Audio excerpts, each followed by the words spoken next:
সালামু আলাইকুম। কি অবস্থা সকলে? সকলে কেমন আছো? আজকে একটা বিষয় হলো টেন্স। এখানে একটা প্রশ্ন করা আছে যে আমরা কেন টেন্স চিনি না। এই প্রশ্ন উত্তরটা কি হতে পারে? যে আমরা আসলে দেখি বা আমি লক্ষ্য করেছি দশম, নবম, দশম, একাদশ, দ্বাদশ শ্রেণীর ছাত্রছাত্রীরা এখনো টেন্স কেন চিনে না? আমার প্রশ্ন হচ্ছে এটা, কেন টেন্স চিনে না? এটা বেশ কয়েকটা কারণ রয়েছে। সেই কারণগুলোর মধ্যে একটা হচ্ছে, প্রথমত হচ্ছে আমরা টেন্সের গঠন জানি না, গঠন চিনি না। যেমন প্রেজেন্ট ইনডেফিনিট টেন্সের গঠনটা হচ্ছে সাবজেক্ট প্লাস ভার্বের প্রেজেন্ট ফর্ম, এবং পাস্ট ইনডেফিনিট গঠন হচ্ছে সাবজেক্ট প্লাস ভার্বের পাস্ট ফর্ম। এখন কথা হচ্ছে, গঠন জানা সত্ত্বেও কেন আমরা টেন্স চিনি না, বা আমরা হচ্ছে সেন্টেন্স দেখে বুঝি না যে এটা কোন টেন্সে আছে? এটা কারণ কি হতে পারে? হ্যাঁ, এটা কারণ হচ্ছে আমরা টেন্সের গঠন চিনলেও, আমরা টেন্সের গঠন মুখস্থ থাকলেও, আমাদের আমাদের টেন্সের গঠনটা মুখস্থ থাকলেও আমরা ভার্ব চিনি না, ভার্বের ফর্ম চিনি না। এটা হচ্ছে মূল কারণ। ফর্ম চিনি না কিভাবে? যে হচ্ছে যে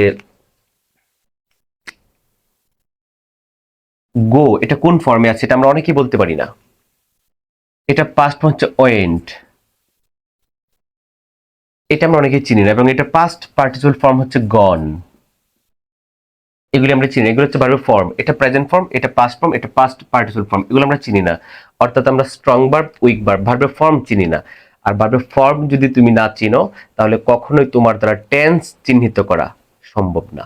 কারণ আমরা টেন্সের স্ট্রাকচার মুখস্থ থাকলেও, যে আমরা প্রেজেন্ট ইনডেফিনিট টেন্সের স্ট্রাকচার পড়েছি, সাবজেক্ট প্লাস ভার্বের প্রেজেন্ট ফর্ম, কিন্তু আমরা প্রেজেন্ট ফর্ম চিনি না, তাহলে বুঝবো কিভাবে? আচ্ছা, যেমন আই গো টু স্কুল। আমি যদি তোমাদেরকে প্রশ্ন করি যে এটা কোন টেন্সে আছে, এটা কোন টেন্সে আছে, তাহলে অনেকেই হয়তো বলতে পারবে না যেটা কোন টেন্সে আছে।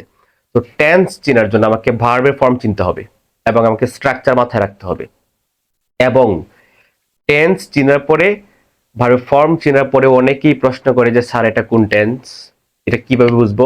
জাস্ট একটা কথা, আমাদেরকে যখন প্রশ্ন করা হবে যেটা কোন টেন্স, তখন আমাদের নজর চলে যাবে ভার্বের ফর্মে, অর্থাৎ ভার্বে। কোথায় চলে যাবে? ফোকাস চলে যাবে কোথায়? ভার্বে। অর্থাৎ সাবজেক্টের পরে যে ভার্ব থাকবে, ওই ভার্বটা আমরা দেখবো যেটা কোন টেন্সে আছে। অর্থাৎ এটা যদি প্রেজেন্ট ফর্মে থাকে, বুঝতে হবে খুব ভালোভাবে, এটা যদি প্রেজেন্ট ফর্মে থাকে তাহলে প্রেজেন্ট ইনডেফিনিট টেন্সে আছে। এটা যদি পাস্ট ফর্মে থাকে তাহলে পাস্ট ইনডেফিনিট টেন্সে আছে। তাহলে টেন্স চেনার জন্য একটা স্ট্রাকচার, অর্থাৎ একটা ফর্মুলা, সেটা হচ্ছে আমাদেরকে যখন জিজ্ঞাসা করা হবে যেটা কোন টেন্সে আছে, এই বাক্যটা কোন টেন্সে, তখন আমাদের ফোকাস চলে যাব ভার্বে। যদি ভার্বের প্রেজেন্ট ফর্ম থাকে তাহলে প্রেজেন্ট ইনডেফিনিট, আর যদি ভার্বের পাস্ট ফর্ম থাকে তাহলে পাস্ট ইনডেফিনিট। বাস, ইজি। এখন কথা হচ্ছে যে সাবজেক্টে পর ভার্ব থাকবে, আমরা ভার্বে ফোকাস করব, যে ভার্বের প্রেজেন্ট ফর্মে থাকলে প্রেজেন্ট ইনডেফিনিট, পাস্ট ফর্মে থাকলে পাস্ট ইনডেফিনিট।